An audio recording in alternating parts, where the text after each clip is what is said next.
Ford's Kuga has sharpened up its act in third generation guise, evolving it into a much more credible upper mid-sized SUV contender. There's sharper styling, a much nicer cabin and extra technology that segment buyers will like. Plus, this Blue Oval brand crossover still offers class-leading drive dynamics. And across the range, more frugal conventional engines share showroom space with a range of electrified ones. There's a choice of mild hybrid, self-charging hybrid and PHEV plug-in hybrid options. In short, if you're shopping in this sector, this is still a car you very much need to consider.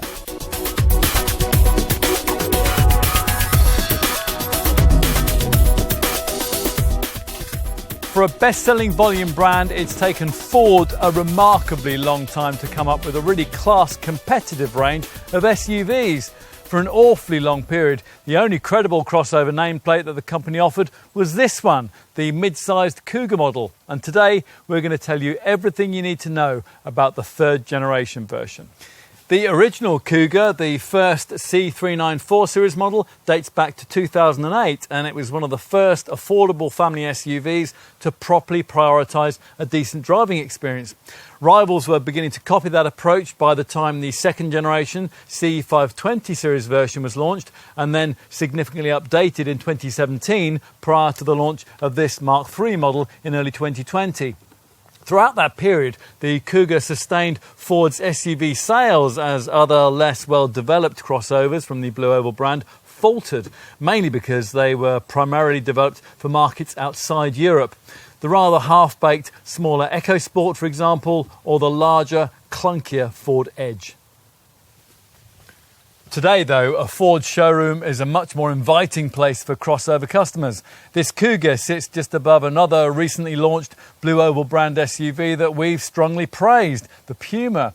And it's a huge step forward from its Mark II predecessor in terms of engine technology, media connectivity, and overall sophistication. Both mild hybrid and, as in this case, plug-in hybrid powertrains are available. Plus, this car is significantly bigger than the design it replaces, recognising its new role as Ford's flagship SUV.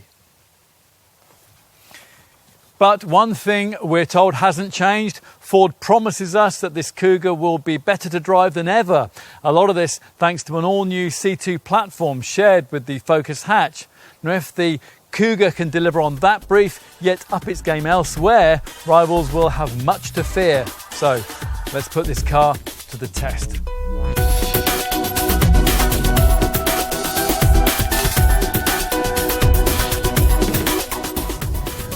For years, a Ford Kuga was the mid-sized SUV crossover that other brands turned to if they were developing a car in this class and they wanted it to be good to drive. The Mark I model was out on its own in this respect, but when in 2013 Ford had to make the second generation version slightly larger and heavier, they diluted a few of that original car's virtues in a manner that wasn't helped by the additional need to incorporate electric power steering.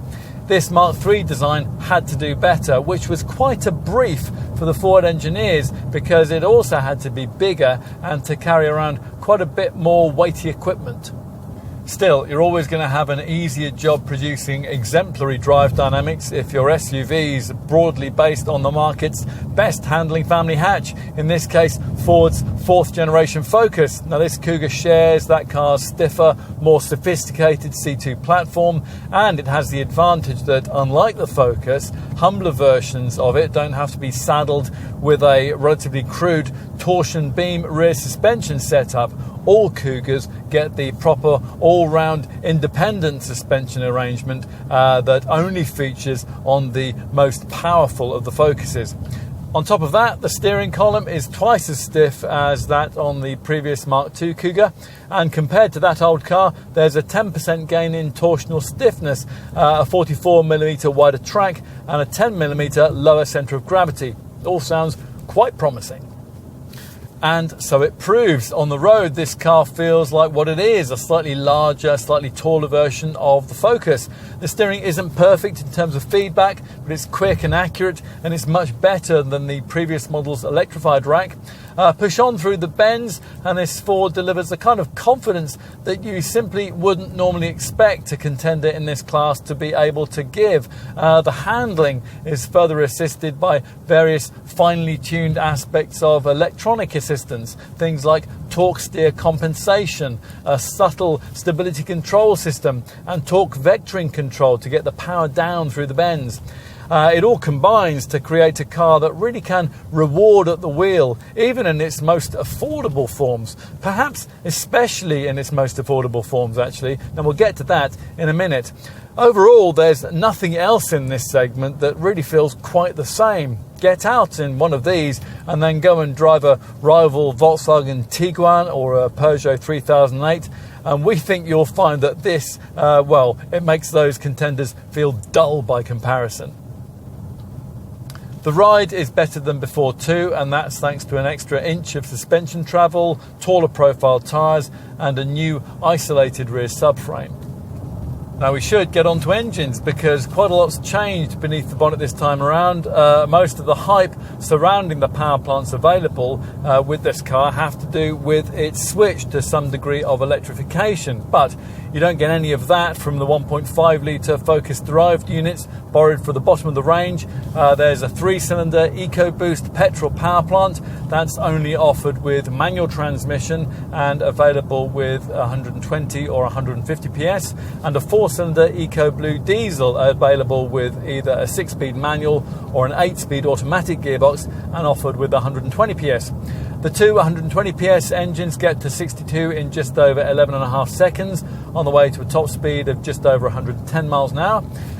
The 150 PS EcoBoost petrol unit improves that to a 62 miles an hour sprint in 9.7 seconds en route to 121 miles an hour, but it has 25% less pulling power through the gears than the 1.5 litre diesel, so choose carefully. Or stretch to one of the electrified engines that Ford really wants you to try with this car. There are several, although all of them are combustion based. Full battery-powered BEVs exist in the small and large SUV segments, but at the time of this test, not in this Kuga's sector for mid-sized volume brand crossover models. For the time being, Ford has its full electric Mustang Mach-E to deal with BEV market demand in this class as it develops. Every other current form of electrification is covered off here though: mild hybrid, self-charging full hybrid, and PHEV plug-in hybrid. Take your pick. The mild hybrid option ought to be the most popular, a 2-litre EcoBlue MHEV diesel with 150 PS, though that was a proposition slightly hobbled at the time of this test by Ford's inability to offer it with either automatic transmission or four-wheel drive. With this form of electrification, the car can never run independently away from combustion power, but there's a bit of extra electrical boost for acceleration and start-stop functionality. That's thanks to the addition to this power plant of a beefed up starter generator driven by a belt at the front of the engine. Now this stores the energy harvested when you brake or decelerate in a tiny 48 volt lithium ion battery secreted at the back of the car. Now the way this extra boost is delivered is usually pretty seamless, but there are times when you might notice it. There's less of that little momentary hesitation that you sometimes get with conventional turbo engines when they're pulling away from rest, and the engine cuts out a little earlier when you're coasting to a stop. It doesn't make a massive difference to the overall performance though. 62 miles an hour from rest takes 9.7 seconds on the way to 121 miles an hour. Now, we just mentioned this MHEV unit's lack of automatic transmission and all-wheel drive. Customers wanting both of those things with diesel power are offered a conventional version of this 2-litre EcoBlue unit that comes only with all-wheel drive and an 8-speed automatic gearbox, and has its power output boosted to 190 PS to compensate for the extra weight of those two features. With this variant, 62 from rest occupies 8.7 seconds en route to a maximum speed of 129 miles an hour. This would be the Kuga derivative you would choose if you were serious about towing, because it offers easily the weightiest towing capacity in the range, 2.1 tons. That's 200 kilos more than the MHEV variant can offer. Your other route into 4x4 traction in a Kuga is to opt for the self-charging HEV full hybrid petrol model, which uses a 2.5 litre normally aspirated Duratec engine borrowed from the US market Ford Escape version of this car. There is also a front-driven Kuga HEV hybrid variant too, if you want that. With HEV, this car can run independently of the engine on battery power. Ford says electrical propulsion is actually available at speeds as high as 85 miles an hour. More commonly though, this system works with a Prius-style arrangement whereby the electric motor cuts in and out to assist the combustion power plant as and when it's required. Now in town that tends to happen rather often. With the Kuga HEV hybrid, the Duratec petrol unit is mated to an electric motor, or in the case of the all-wheel drive variant, a pair of electric motors powered by a 1.1 kilowatt-hour lithium-ion battery that sits at the back of the car, with the front wheels driven via a power split CVT belt-driven 6-speed automatic transmission.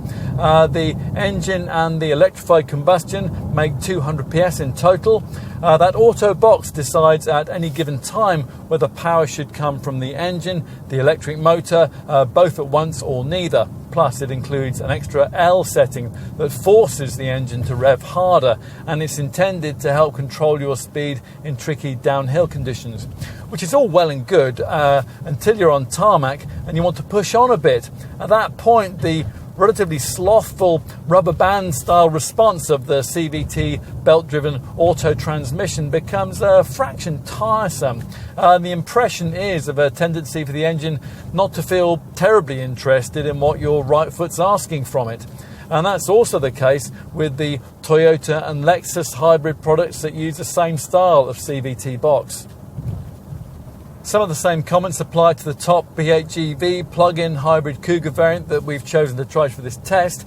Unlike the HEV variant and this car's most obvious PSA group plug-in crossover rivals, it can't be had with all-wheel drive.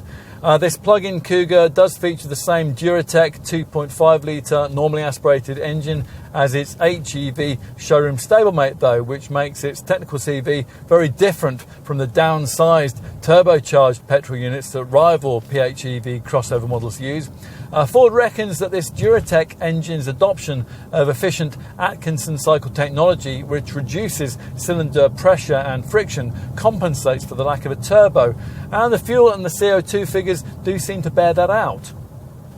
Where you do lose out a bit with the lack of a turbo is performance though. The Kuga PHEV figures rest to 62 in 9.2 seconds en route to 125 miles an hour. They're significantly slower than those of direct competitors. For reference, Ford says that it's possible to drive it up to 85 miles an hour on battery power alone, although we're not quite sure why you'd ever want to do that. What you might occasionally need to do though in your Kuga PHEV is push on a bit through the bends if you find yourself running a bit late. At which point, if you do happen to have previously tested a rather more conventional Kuga variant, you might notice that the nimble handling that we referred to earlier is inevitably rather blunted by the extra weight that this PHEV model has to carry around. It's nearly 250 kilos heavier than a base diesel auto version, for example. It's still vastly better though than direct rivals. Jumped from, say, a Mitsubishi Outlander PHEV into one of these, and we think that you'll find this Ford's handling to be a revelation. Rival brands like that, though, do have much more experience than Ford in engineering EV technology, which shows in a few areas of this Kuga PHEV's drive dynamics. The slightly abrupt way that the car steps off from rest, for example, and the slightly grabby feeling that you get from the brakes. They lack progression when they switch from energy regeneration to conventional stopping duties. It might also be an issue for some buyers that this PHEV derivative can only tow up to 1.2 tonnes. This plug-in Kuga's hybrid powertrain obviously works with a much larger lithium-ion battery than that of the HEV model. Rated at 14.4 kilowatt hours in size, it's actually a little bigger than the batteries used in direct rivals too. Mitsubishi Outlander has a 13.8 kilowatt hour battery, while the Vauxhall, Peugeot and Citroën hybrids in this class use one rated at 13.2 kilowatt hours, which is why this Ford can usefully improve on the all-electric driving range that those cars can offer is WLTP rated at 35 miles, 7 miles more than the Mitsubishi, for example.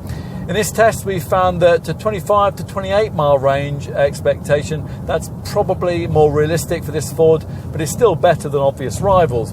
In those cars, we've often struggled to go too far beyond the 20 mile mark. Anyway, to maximise the range that you do have, there's the opportunity to boost brake regeneration, energy harvesting by pressing the L button that we mentioned earlier. It's in the centre of this circular gear controller. Plus, you'll need to keep an eye on the instrument cluster, power gauge, and on the many and varied provided drive efficiency readouts that you can select or monitor at your leisure on your smartphone via the provided Ford Pass app. Most importantly, though, you'll have to get your head around all the drive modes. Primarily in the case of this PHEV model, these are accessed with a press of the EV button down between the seats. Now, this reveals 4 different settings for the electric drivetrain. EV Now focuses the drivetrain on all-electric output. EV Charge rather inefficiently tops up the battery using the engine. And EV Later holds onto the current state of charge that you have, so you can use it for the urban driving that you might want to do later in your trip. Most of the time, though, you'll simply leave the car in EV Auto, where the clever electronics determine the most efficient use of engine and battery power. Drive modes are something that all Kuga buyers get to play with, whatever kind of powertrain they've chosen. Every version of this car features 5 selectable settings. The main ones are normal, eco and sport, but you can also select a slippery mode for icy mornings and a further deep snow and sand setting for use should you want to take your Kuga off the beaten track. Even front-driven Kuga variants like this one get that final gnarly surface mode, but don't be tempted to go too far and get too ambitious off-piste. With this Ford, especially if your chosen variant lacks all-wheel drive, it simply isn't built for that kind of thing, nor is there the ground clearance that's necessary for really rough tracks. Although Grade Assist, a hill descent control system, is included to ease you down slippery slopes. Anyway, all the drive modes that just mentioned adjust throttle response, steering weight and traction control. Plus, if you have a Kuga with an automatic gearbox, those same drive settings will adjust the gear shift timings too. That 8-speed transmission, by the way, features Ford's clever adaptive shift scheduling, which assesses individual driving styles to optimize gear shifting and can identify gradients and hard cornering. There's also adaptive shift quality control, which is why the transition between ratios with that auto box feels so seamless. You'll need an auto box to be fitted if you're going to make the most of Ford's rather limited efforts at autonomous driving tech with this car. An optional adaptive cruise control setup will do most of the driving for you. When it's engaged at highway speeds, it'll keep you centered in your lane, and with the auto box fitted, it'll stop and start you off again when you come across a tailback.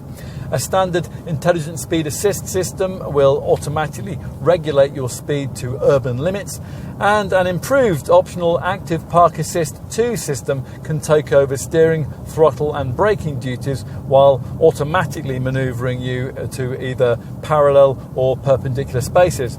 Other rivals can equal or better that level of tech, but none of them drive quite like this car, which is why we think so many people will like it.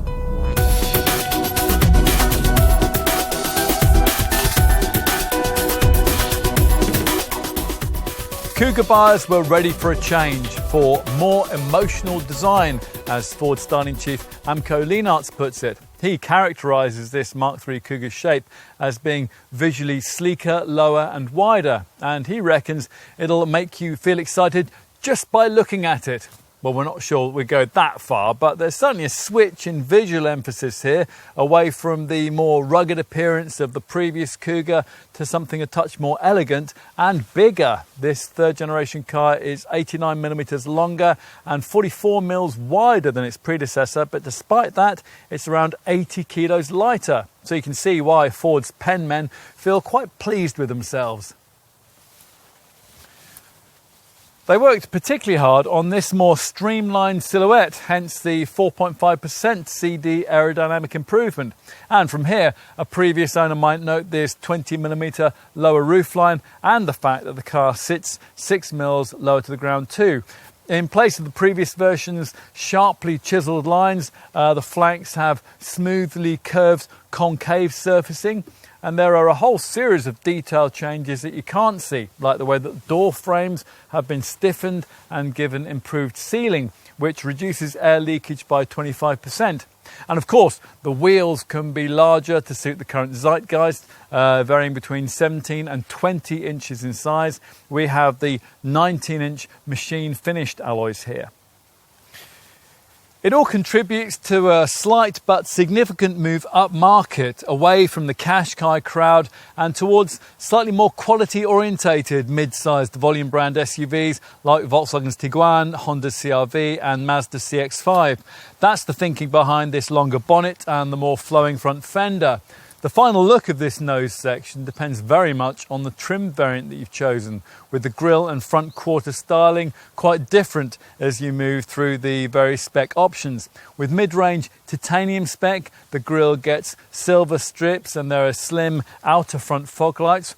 Move to an ST line variant like this one and those lower fog lights get this more aggressive bisected vented treatment. And there's a Ford performance style grille with wavier elements and an all black finish. Top Vignale trim is different again, with a chromed mesh grille and a distinctive tick style finish around the lower corner cutouts. Across the range, as is usual in this class, this seemingly obligatory lower front skid plate panel features. At the rear, a reclined tailgate glass angle is a further nod to the switch away from the traditional boxy SUV silhouette. And of course, there are plenty of sporty touches. This roof spoiler, a rear diffuser and twin tailpipes. In short, it's all more crossover than SUV, which apparently is what you all want. What Ford wants, of course, is economies of scale in production, which is why 70% of the parts of this car are shared with its Focus family hatchback showroom stablemate, primarily the more sophisticated C2 platform, which delivers a 10% improvement in torsional stiffness. So the exterior's been upgraded. What about the cabin? Can it reflect Ford's desire for a small but subtle move up market? Now, given that the dash had to be carried over virtually unchanged from an ordinary Focus family hatch, that was a big ask. But Ford's cabin design team have done their best to embellish it. As with the Puma, there's a TFT instrument cluster screen ahead of the driver that changes in theme according to the driving mode that you select. Now, we'll get to that. Quite a lot of tinsel has been added to upper spec variants to try to justify the more exalted price positioning. The carbon fibre look of the centre dash trimming and the red stitching for the sports seats, for the steering wheel and for the door cards of this ST line model, for example. Ultimately, though, the cabin architecture is what it is, with hard and scratchy lower order plastics betraying its relatively humble origins. Still, in compensation, you sit satisfyingly high behind the wheel, and it feels considerably more spacious up front here than the previous generation model. Ford says there's 43mm more shoulder room, and despite the lower exterior roof height, there's 13 mils more headroom too. The brand says instrument panel positioning has been optimised to increase this perception of space, perhaps most notably with the so-called floating design of this prominent Sync 3 centre dash monitor. It is still a touch screen. We'd prefer a lower rotary controller like you get in a rival Mazda CX-5. And some of its processes, like choosing a DAB radio station, are still unnecessarily awkward, but this sync setup now gains a fresh new menu structure with colours that this time don't look as if they've been through the boil wash. And there are useful shortcut audio, phone, nav and mobile apps options at the bottom of the display here.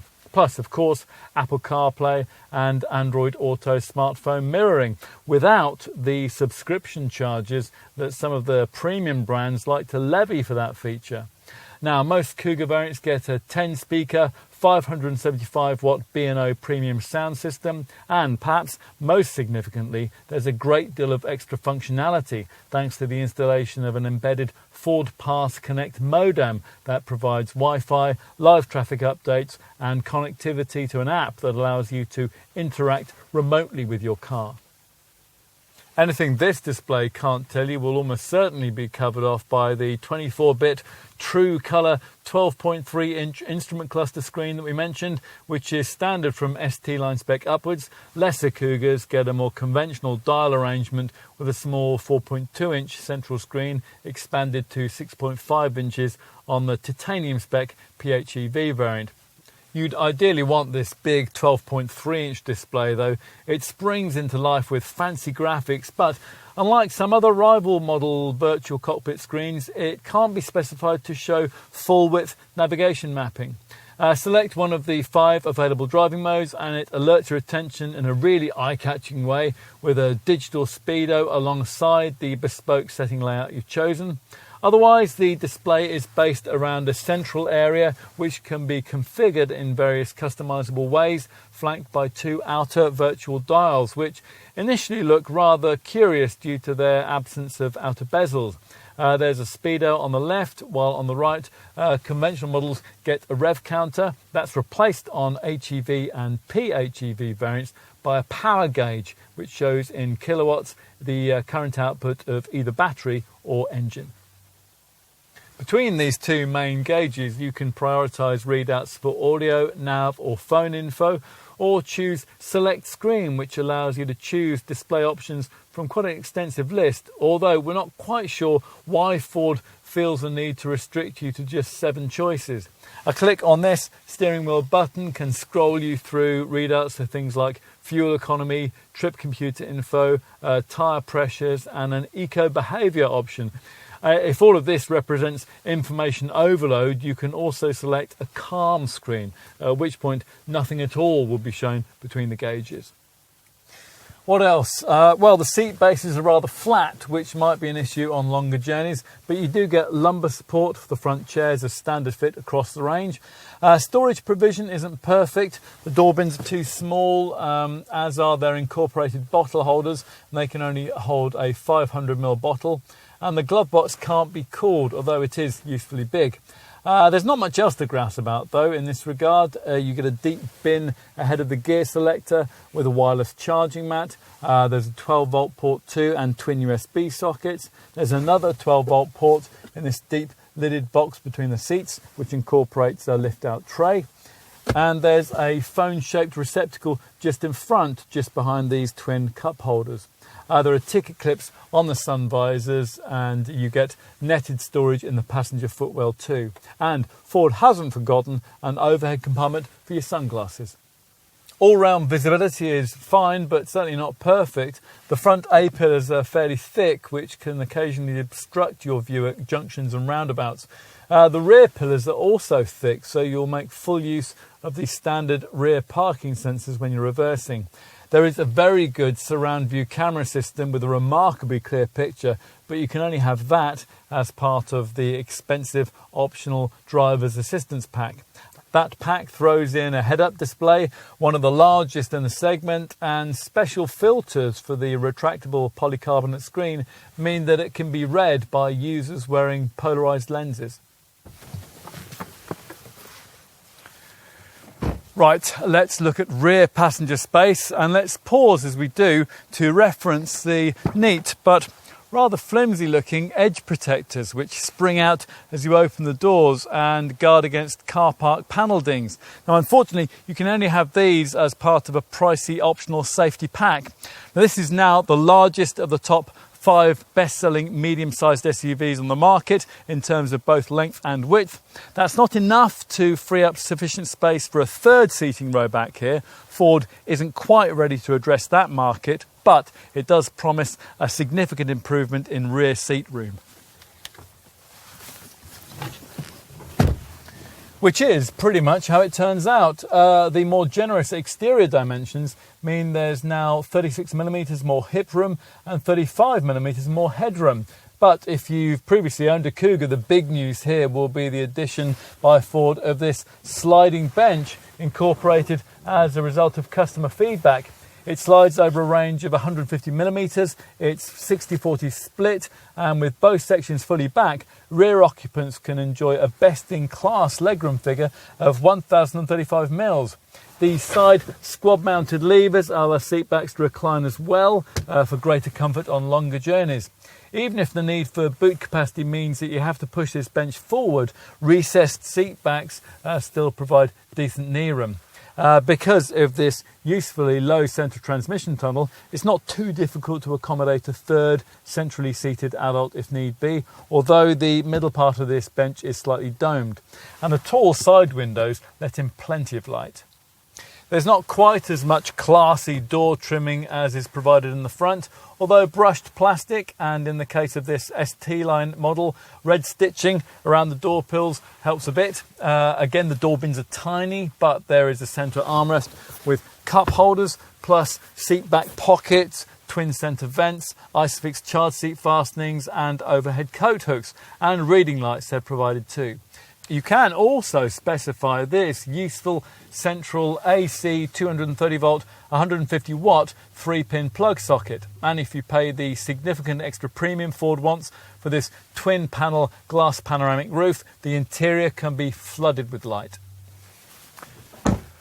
Let's finish with a look out back. Now you have to spend quite a lot to get this powered tailgate. Now it can be gesture controlled, so it can be raised with a swipe of your foot below the bumper if you're approaching the car laden down with bags. But you don't really need this kind of technology because the hatch is fairly light. Once the tailgate is raised, a very decently sized boot with a low loading lip is revealed. It's square in shape with little wheel arch intrusion. 475 litres in size with conventional variants, although that figure falls to 411 litres with this PHEV model. That's with the sliding rear bench pushed right back towards the rear like this. Slide it forward as far as it'll go and your capacity rises to as much as 645 litres or 581 with this plug-in version. In this PHEV variant, that's enough for 6 carry-on suitcases below the window line. That's less than you'd be able to get into a rival Mitsubishi Outlander PHEV. There's no conventional parcel shelf, just this fabric tonneau cover which helpfully lifts out of the way when the tailgate's up, but it does feel a bit Heath Robinson, and it attaches to the inside of the tailgate via a couple of cheap clips.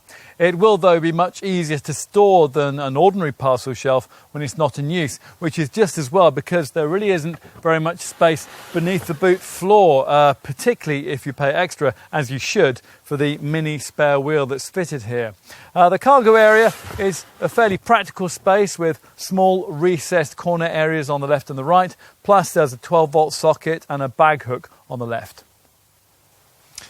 And if you need more room, well, it's a bit disappointing that Ford hasn't given the rear seat back a useful 40-20-40 split, nor is there a ski hatch. You retract these seat backs using these rather flimsy cargo sidewall catches, and when the seats eventually spring forward, they don't fold completely flat. Total capacity to the window line is rated at 1,534 litres or 1,481 in this PHEV model. Those figures fall to 1,478 litres and 1,423 litres respectively if you fitted the mini spare.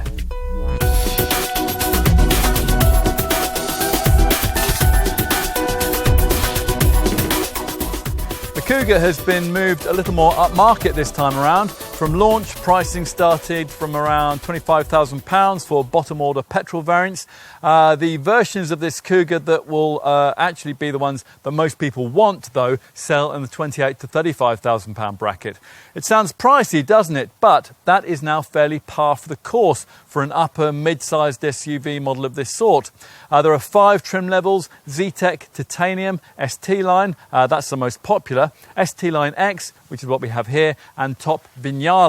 If you want things like all-wheel drive and HEV or PHEV full hybrid tech, you'll need to avoid entry-level trim.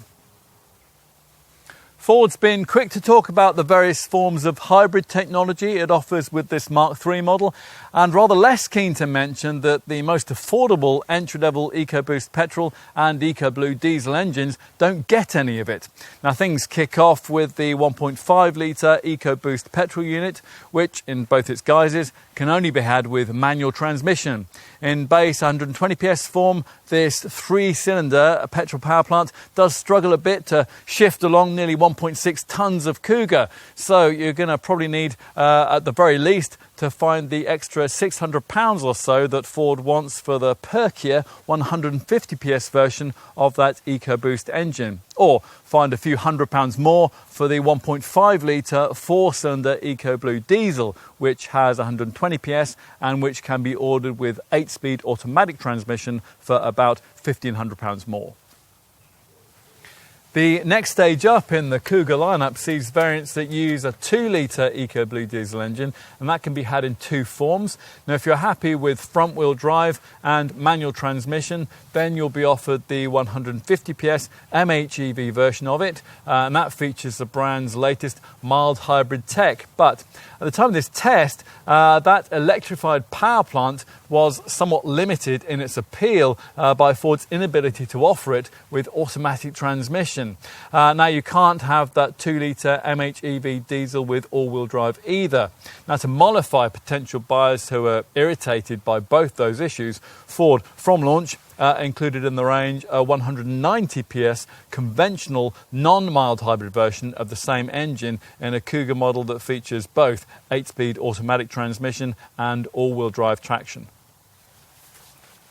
From a running cost point of view, it would have been ideal if Ford had used that 2-litre diesel as a base for its two available forms of full hybrid technology, but doing that wouldn't have been very politically correct these days, so the brand has instead borrowed a 2.5 litre Duratec petrol unit from the US market version of this car, both for the self-charging HEV hybrid model, which offers 200 PS and which comes with a choice of front-wheel drive or all-wheel drive, and for the top plug-in hybrid PHEV Kuga that we're trying here, which offers 225 PS and comes only with front-wheel drive. Now, both models have to be had with a CVT automatic gearbox. You're going to need well over £30,000 for the HEV variant, and of course much more for the PHEV plug-in derivative.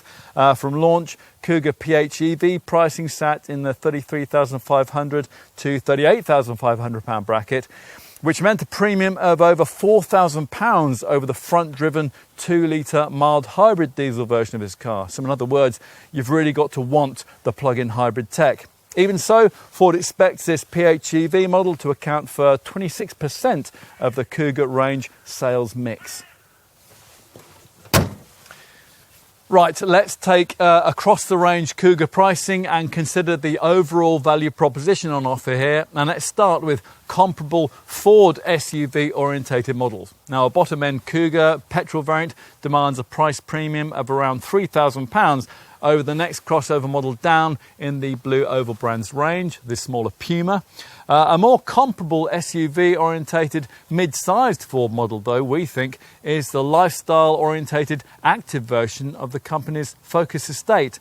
Now, a Focus Active has a little more ride height than a standard Focus, and it has also various off-road orientated styling cues, although, of course, it's not a purpose-designed SUV in the way that this Kuga is. In compensation, though, a Focus Active estate will offer you rather more cargo room, and it'll save you around £3,000 up front. If you're looking at the most expensive PHEV versions of this Kuga, then it's worth pointing out that for only a little more, you could get Ford's similarly sized full electric Mustang Mach-E model. But let's assume you're buying a typical mid-range Kuga derivative and you want to know how it stacks up price-wise against comparable segment rivals from other brands. Well, we've described this car elsewhere in this film as an upper mid-sized SUV. So, in other words, it's a little bigger and a little cleverer than conventional mid-sized SUVs. Now, these are the models that you'll know, like the Nissan Qashqai, the Seat Attica, the Kia Sportage, also the Renault Kadjar, the Skoda Karoq and the Hyundai Tucson. Now, all of these will be a little cheaper than this Ford because they're a little smaller.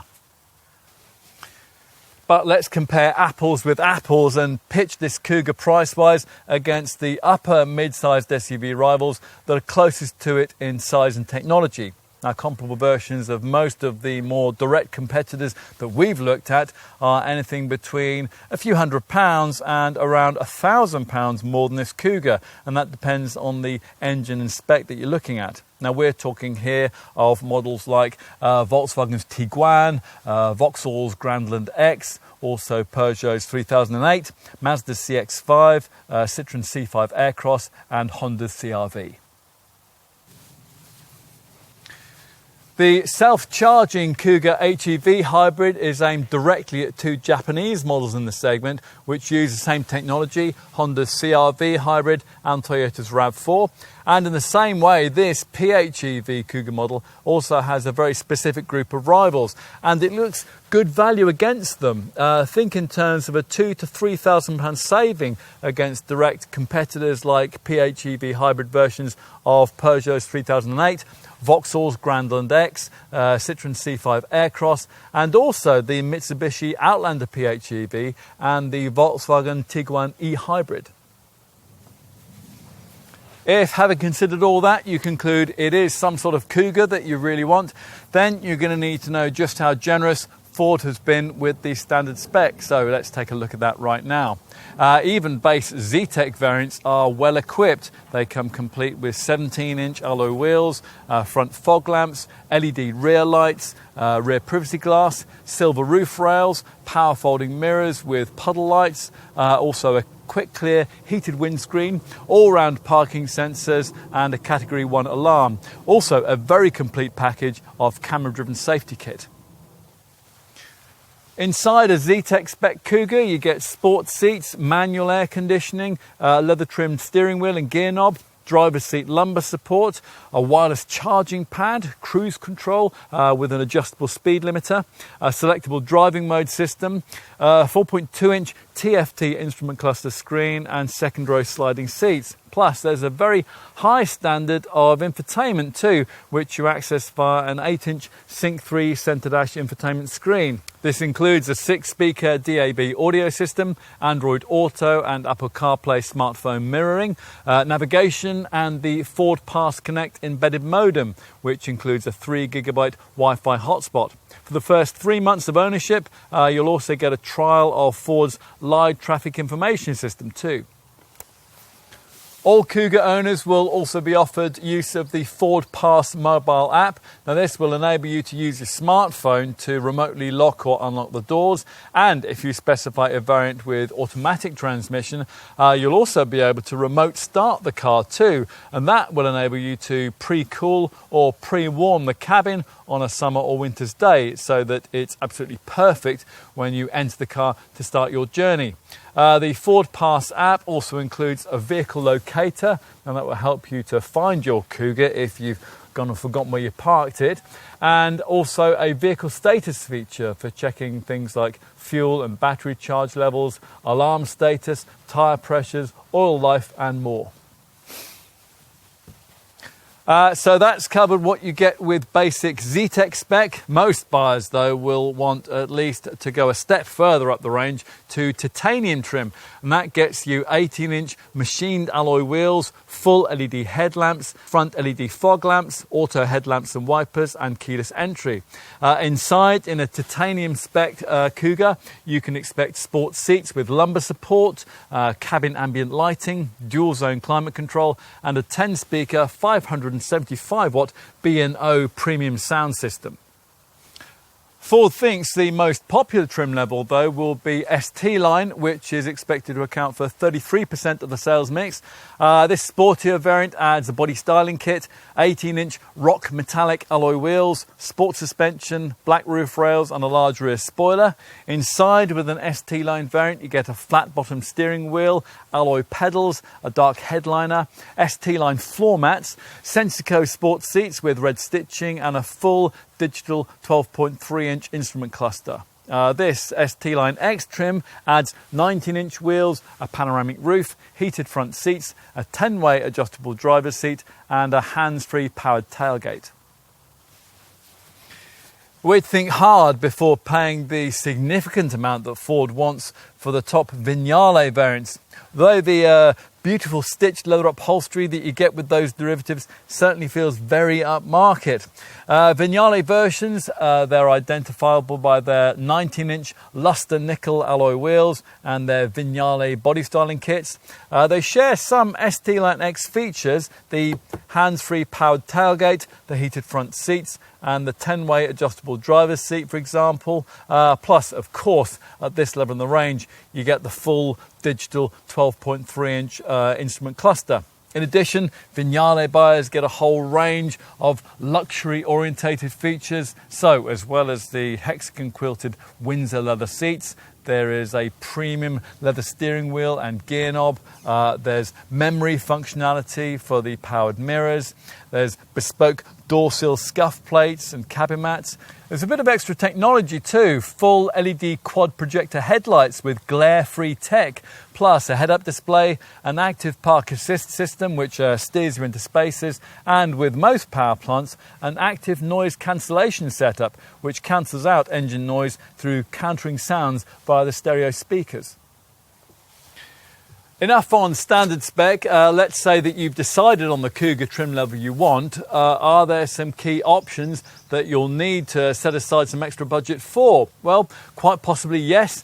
Avoid entry-level trim, and on a mainstream model you can add in the Vignale variant's full LED quad projector glare-free headlamps in a package which also includes a head-up display.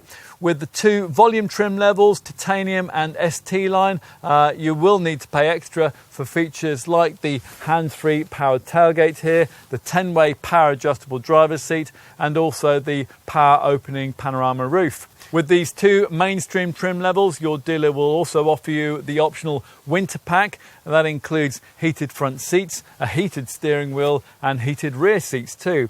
The last two of those features can be added at extra cost to an ST Line X model, and you can also add heated rear seats to Vignale trim too.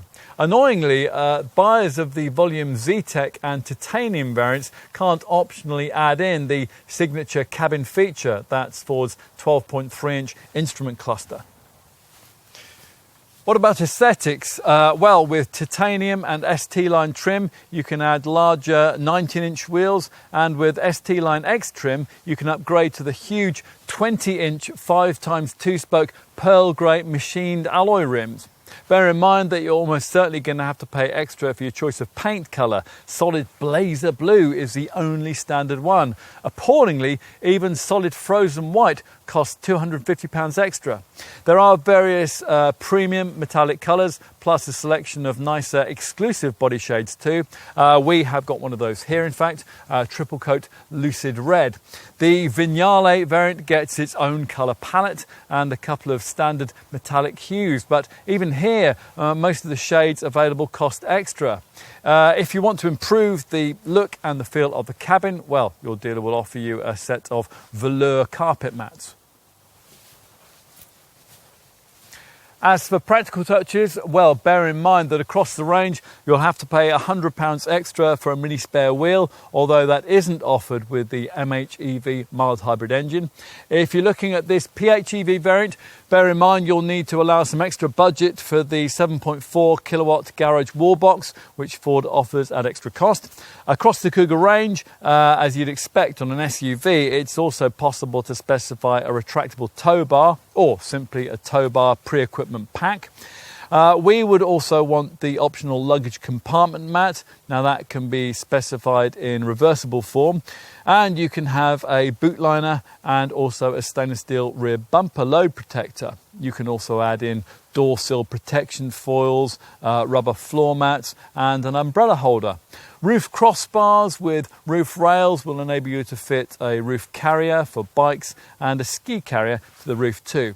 And if you have pets, you can specify various for pets options. A pro dog crate for small breeds, a scratch guard to protect interior surfaces, and a set of easy steps so that your arthritic Labrador can more easily gain entry. Okay, enough with general spec and options. Let's move on now to take a look at this car's safety provision and decide whether there's any substance to Ford's claim that this car is as strong as any in its class in this regard. Now, perhaps the highlight here is that all Kuga models now come with autonomous emergency braking. Now, Ford calls its version of this system pre-collision assist with autonomous emergency braking. Now, as usual with these kinds of setups, this one works as you drive to scan the road ahead for potential collision hazards, and it has a particular focus on pedestrians. It even works at night too, so if something you might be just about to hit is detected, then you'll be warned. If you don't respond to that warning, or perhaps you aren't able to, then the brakes will automatically be applied, and that's to decrease the severity of any resulting accident. Should you still manage to have a collision, a post-collision braking system automatically applies the brakes to try to help avoid the car spinning off and hitting something else. There's also a lane keeping alert system that warns you if you veer out of your lane, and a lane keeping aid that will automatically steer you gently back to where you ought to be. And Ford provides an intelligent speed assist speed limiter. Now that can be programmed to automatically set itself whenever you enter a speed limited zone, not allowing you to exceed the legal figure. That way you should never get a speeding ticket ever again. In theory anyway. Don't you just love technology? In addition, the standard Ford Pass Connect embedded modem package. Now that includes an eCall emergency assist feature. Now that will automatically alert the emergency services if the airbags go off in an accident. What else? Well, as you'd expect in this day and age, all models include ESP stability control, traction control and an ABS braking system with EBA, emergency brake assist, for panic stops. There are also the usual twin front, side and curtain airbags and a tyre pressure monitoring system. Avoid entry-level Z-Tech trim and you get a driver alert driver impairment monitor too, which monitors your driving reactions for drowsiness. If you want to go further, we'd recommend that you take a look at the optional driver's assistance pack, where the key feature is an adaptive cruise control setup, which not only automatically keeps you a safe distance from the car in front on the highway, but it also includes lane centering assist, and that will subtly apply steering correction to keep you in the centre of your lane. On the auto diesel models, this setup also includes a stop and go feature, which clicks in if you come across a tailback and automatically stops the car. And then if the traffic ahead moves off within 3 seconds, it restarts it again. Now all of this is about the closest that this Kuga gets to autonomous driving tech. The driver assistance pack also includes the BLIS, blind spot information system, which works on the move to warn you if you're just about to dangerously pull out to overtake when there's a vehicle in your blind spot. And there's plenty else too. Traffic sign recognition pictures speed signs as you pass them and then displays them on the dash. And cross traffic alert warns you of oncoming vehicles when you're reversing out of a parking space. It's also worth knowing that with this driver's assistance pack, Ford will additionally throw in front and rear view cameras, door edge guards that spring out to protect you against parking dings, and the active park assist system that we mentioned earlier. And that's there to automatically steer you into spaces. And there's more. With the full set of safety features fitted, this Kuga can also include so-called intersection assist technology, which can automatically apply the brakes to avoid or mitigate the effects of an accident if the driver is turning across the path of oncoming traffic and the system determines an imminent collision. There's also local hazard information technology. Now that can inform drivers of a hazardous situation on the road ahead, even if the incident isn't visible due to a bend in the road or other vehicles. Now notifications are delivered independent of the sat-nav, and they're sourced from local authorities, emergency services, and from driving data from other vehicles connected to what Ford calls the cloud. It's all very impressive, although we were a little disappointed to see that customers in our market can't have the useful wrong way alert feature, which is fitted to Kugas in Germany. This uses a windscreen mounted camera and information from the car's navigation system to provide audible and visual warnings should you enter a no entry street, or even worse, pass more than one no entry sign on a motorway ramp.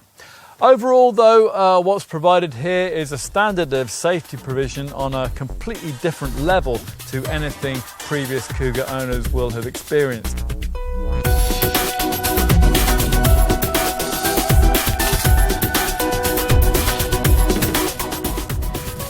The Kuga has always been good to drive. What it's not always been is efficient to run, but Ford reckons that's changed courtesy of this third generation design's electrified powertrain lineup.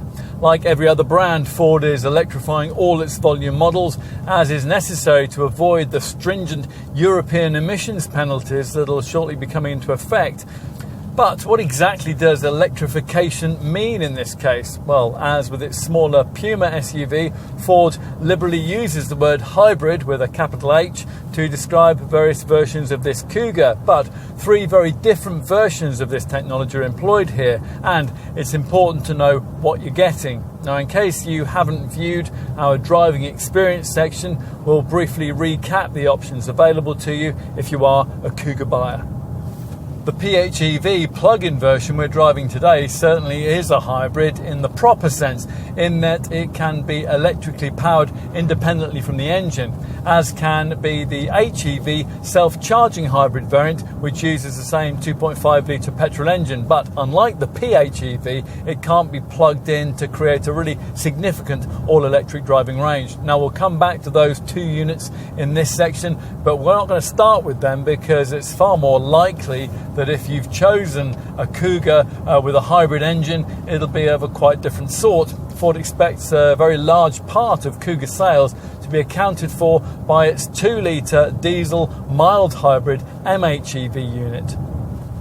The MHEV version of this car isn't a hybrid in the usual sense that a potential buyer would understand. It can't drive on electric power alone, nor can it be plugged in. This is instead one of those power plants that come lightly tinselled with a tiny lithium-ion battery that just about justifies the electrified marketing spiel. The way that mild hybrid tech works is pretty universal, but just to reiterate it, in case you're not familiar with it, the engine, in this case a 2-litre diesel unit, is embellished with a belt-driven integrated starter generator, the BISG. This replaces the standard alternator, and it enables the recovery and storage of energy that's usually lost during braking and coasting to charge a tiny 48-volt lithium-ion air-cooled battery pack secreted beneath the cargo area floor. The BISG also acts as a motor, integrating with the engine and using the stored energy it harvests to provide extra pulling power during normal driving and acceleration, as well as running the vehicle's electrical ancillaries. The belt-driven integrated starter generator is also able to aid the power plant's stop-start system in urban traffic, restarting the engine in approximately 300 milliseconds, and that's about the same time as you need to blink your eye.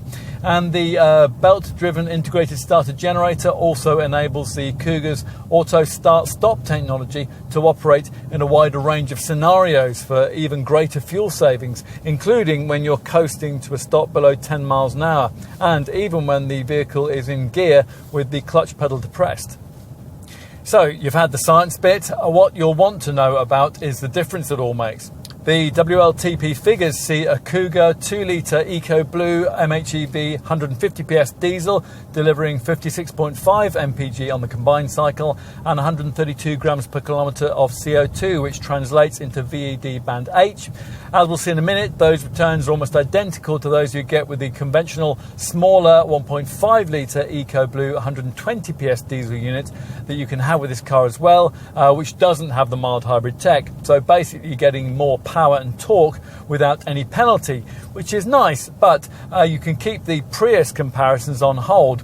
What's important though is that the MHEV tech really does make a difference and makes this diesel Kuga just about the cleanest car in its class. To give you some class perspective, a rival Mazda CX-5 2-litre 150 PS diesel manual model without mild hybrid tech puts out 154 grams per kilometre, which makes it about 25% dirtier and of course pricier to tax. It'd be nice here to be able to do a direct comparison with the non-electrified 2-litre EcoBlue diesel engine that Ford offers, the 190 PS unit, but that's not really possible because whereas the 2-litre EcoBlue diesel 150 PS MHEV unit comes only in front-driven manual form, the 2-litre EcoBlue diesel 190 PS power plant comes only in all-wheel drive automatic guise, which of course means that it carries around significantly more weight. That's reflected in stats that see the 190 PS diesel model managing 47.9 mpg on the combined cycle and emitting 155 grams per kilometre of CO2, which, by the way, is again significantly better than you get from a comparable Mazda CX-5. Aware that its electrified technology would carry a significant price premium, from the launch of this Mark III Kuga model, Ford also included in the range two further entry-level 1.5 litre engines that don't feature any kind of electrification at all. That's not to say that the brand hasn't worked on them quite a lot though. The 4-cylinder 1.5 litre EcoBlue 120 PS diesel features low pressure exhaust gas recirculation, an integrated intake manifold for optimised engine breathing, a high pressure fuel injection system and low inertia turbocharging, and as a result it's able to return a very class competitive showing 55.4 mpg and 134 grams per kilometre of CO2 in manual form. The 3-cylinder 1.5 litre EcoBoost petrol unit isn't quite as class competitive, and that's despite the inclusion of a cylinder deactivation system which disables one of the engine cylinders at light throttle loads. The 120 PS version of this base petrol unit manages 42.2 mpg and 152 grams per kilometre, while in 150 PS form this engine manages 42.8 mpg and 151 grams per kilometre. Both EcoBoost variants fall into VED band I. So let's finish our perusal of Kuga stats by getting back to those of the two proper hybrid variants that we mentioned at the beginning, the pair of 2.5 litre Duratec petrol electrified models, the self-charging hybrid HEV and the top plug-in hybrid PHEV derivative that we're trying here. The engine in question uses what's called an Atkinson cycle format, which is extremely efficient. Ready for another science bit? Well, here goes. In a regular engine, the intake valve always stays closed when the piston moves up on its compression stroke, creating pressure in the cylinder. In an Atkinson cycle engine, the valve stays open slightly longer. That means less pressure in the cylinder, so the piston doesn't have to work as hard to overcome friction, which in turn improves fuel efficiency. Some of the gasoline vapor escapes back into the intake manifold through that open valve, but it's pulled back in the next time the valve opens, so nothing's wasted. Anyway, in Kuga HEV and PHEV models, that 2.5 litre Atkinson cycle engine is mated to an electric motor, a generator, a lithium-ion battery and a power split CVT automatic transmission. With the HEV model, a Kuga that can be had with either front-wheel drive or all-wheel drive, the technology seems to make a decent difference, enabling a very creditable CO2 return for a heavy petrol-powered mid-sized SUV of 130 grams per kilometre. Expect a total driving range of around 550 miles from a full tank. The Kuga HEV can be used in pure electric mode, but only for extremely short distances. More typically, the electric charge simply chips in Prius style to help the engine as and when it's needed. With the PHEV variant, you're limited to front-wheel drive, but you get the much bigger 14.4 kilowatt-hour lithium-ion battery, which facilitates the PHEV variant's 35-mile all-electric driving range. Compare that with the 28-mile range that you get from the PHEV segment sales leader, Mitsubishi's rival Outlander PHEV. 35-mile range, Ford reckons, will cover a wider range of ordinary customer journeys, over 80% of typical trips, according to the brand. This extended electrified range, in turn, allows this plug-in hybrid Kuga, like every other PHEV model on the market, to quite legally manipulate the WLTP testing procedure, hence the fantasy combined cycle fuel figure of up to 201.7 mpg and the quoted CO2 return of 32 grams per kilometre that makes possible this plug-in variant's low 10% benefiting kind taxation rating. That's in year 1, it's 11% in year 2 and 12% in year 3. To give you some perspective on that, a conventional Kuga 1.5 litre EcoBlue diesel automatic sits in a lofty 36% banding. What about road tax? Well, that'll be cheap too. The PHEV falls into VED band B. The fuel figure won't, of course, bear any actual relation to what you'll achieve in day-to-day driving reality. That probably won't be very much different to what you get from the comparable diesel variant. And obviously, if you neglect to charge the car up, you'll simply be driving a heavy petrol-powered SUV, in which case you'll be lucky to see around 35 miles per gallon in regular use.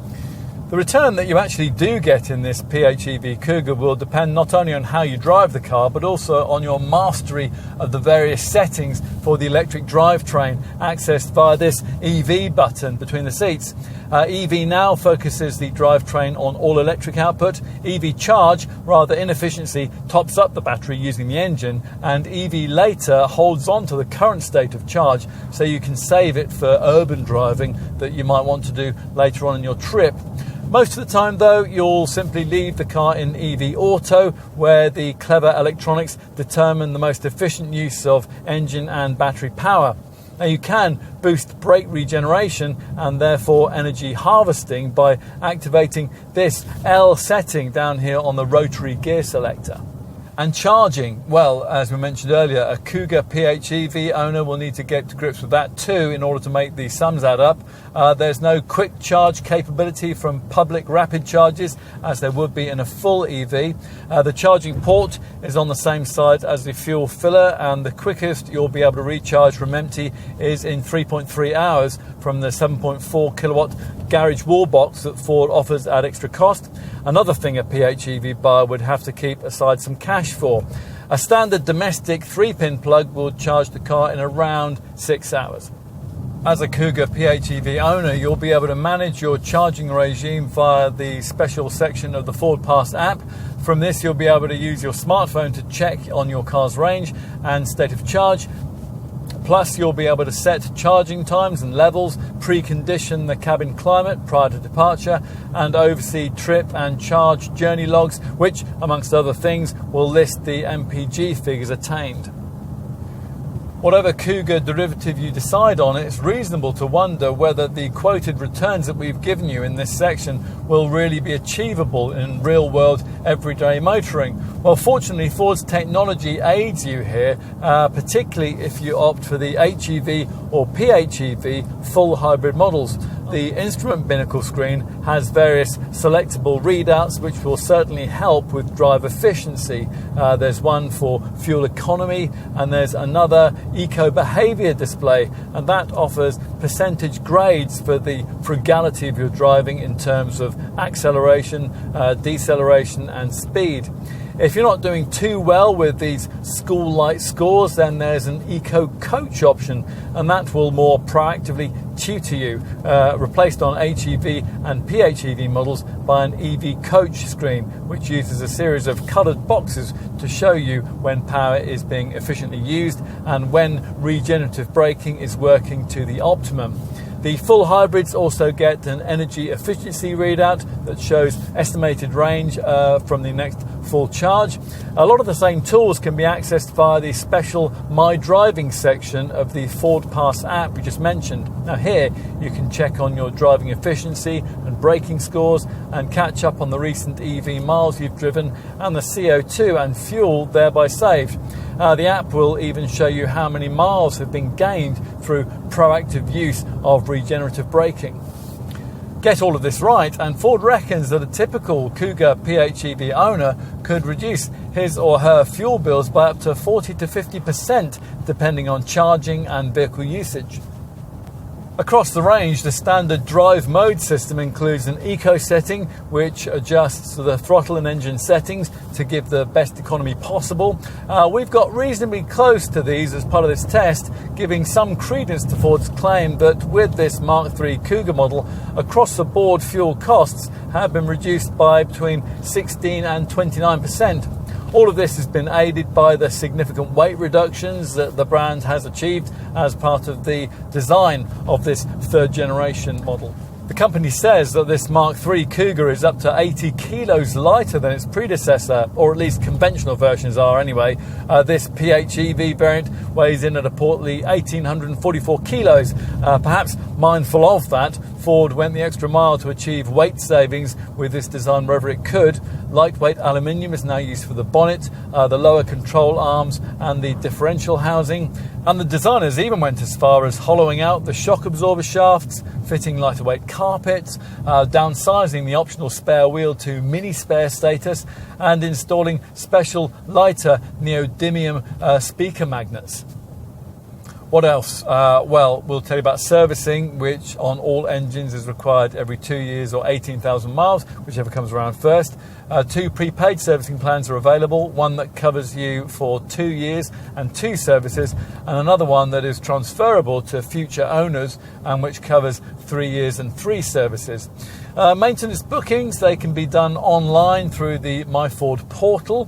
Now this is part of the Ford Blue Service Scheme, which wraps up all of the care and maintenance of your car into one bundle, which includes a free 30-point e-check of vital parts and highlights any work required with red, amber and green traffic light warnings to rank items that need attention in order of importance. There is also the Ford Service app, which you can download onto your phone for free. It lets you locate your nearest dealer and make a booking. As for the warranty, well, like all Fords, this one comes with a 36-month, 60,000 mile package that also includes 1 year of Europe-wide breakdown assistance. On top of that, there's an anti-corrosion guarantee for 12 years. And Ford also offers the chance to extend this cover to either 4 years and 80,000 miles or 5 years and 100,000 miles. Onto insurance, 1.5 litre EcoBoost 120 PS petrol variant is rated at Group 13, 14 or 15E, depending on trim. The 1.5 litre EcoBlue 120 PS diesel is rated at Group 11 to 13. For the 2 litre 150 PS MHEV mild hybrid diesel, it's Group 16 to 18. For the 2 litre 190 PS diesel all-wheel drive model, it's Groups 20 or 21. For this PHEV plug-in hybrid, it's Groups 18 to 20. And finally, let's consider the question of residual values. This area has never been a Kuga strength, but experts predict that this Mark III model will perform much better than its predecessor. To be specific, after a typical 3-year, 27,000 mile period, a typical ST line spec PHEV Kuga should still be worth £16,735, or nearly 47% of what you originally paid for it, which, if achieved, will be a significant improvement on anything that the previous generation version of this car was able to manage.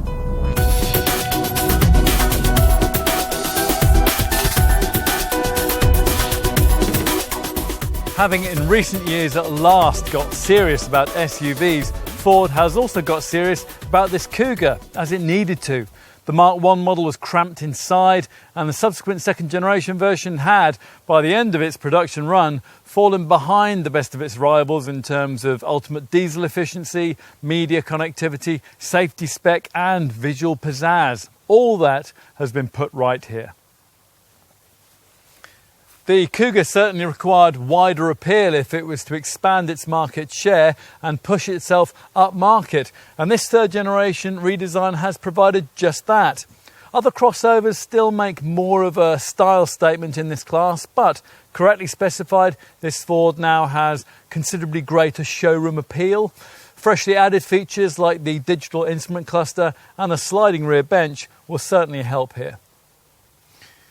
This car isn't perfect, of course. The cabin, although it's much improved, still doesn't have quite the quality you'll find in some rivals, and some elements of the way the drive dynamics work in this PHEV model, the slightly sharp start-off demeanour and a little grabbiness with the brakes, betray Ford's comparative lack of experience with EV technology. Where Ford's experience does stand this car in good stead is when it comes to the ride and handling balance that's been achieved here. Like its smaller Puma showroom stablemate, this Kuga is a class leader in that regard. Choose to test drive this weightier PHEV version and you won't necessarily feel that, but take it from us, the lesser, more conventional Kuga models can make comparable upper mid-sized volume brand SUV rivals feel somewhat dull and derivative to drive. Now, if that matters to you, then this Ford has to rate highly on your wish list if you're shopping for this kind of car. In summary then, it's clear that the Blue Oval brand now means business when it comes to this class of SUV. And if you doubt that, then you need to try this one.